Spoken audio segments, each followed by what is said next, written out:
Šiuose vaizduose matoma, kaip Respublikinėje Panevėžio ligoninėje atliekama inovatyvi minimaliai invazinė krūties darinio šalinimo operacija vakuumo pagalba, naudojant krūtų biopsinį aspiratorių. Viskas praėjo labai tikrai sklandžiai. Operacija pati iš savęs truko apie 10 minučių kažkur.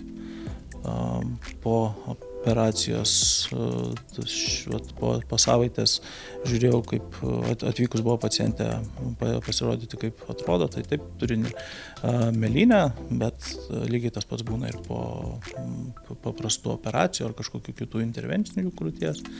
Tai, bet jie patenkinta išėjo. Šiandien pristatyti naują krūtų chirurgijos gydymo metodą, kai dariniai krūtyse operuojami ne atvirų būdų akies kontrolė, o specialiais aparatais per kelių milimetrų dūrio skylutę.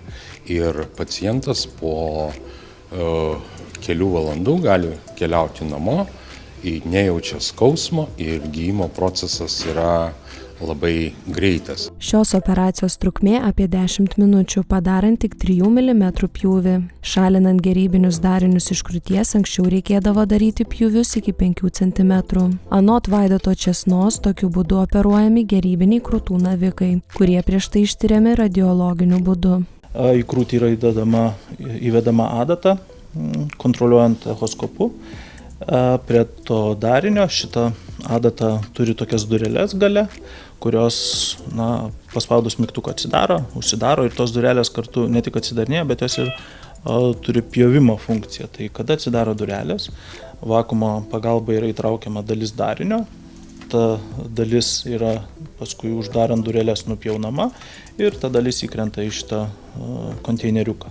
Toliau vėl tęsiama procedūra toliau, vėl atsidaro durelės, vakuumas įtraukia, durelės susidaro, viskas vėl krenta į šitą konteineriuką. Jeigu tas darinys gerybinis yra didesnis negu 3 cm, nes yra rekomenduojama šalinti iki 3 cm tokius darinius gerybinius.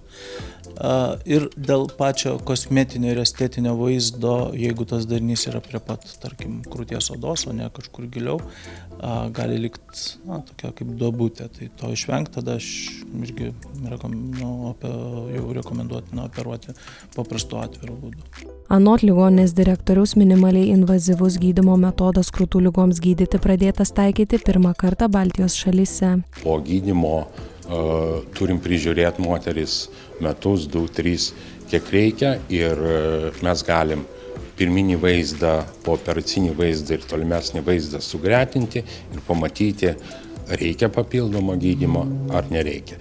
Tai reiškia, visos aukštosios technologijos yra sujungtos į vieną ir pirmą kartą Pabaltijos šalyse, tai Lietuvoje, Latvijoje ir Estijoje, pirmą kartą yra pritaikytas Panevėžio ligoninei.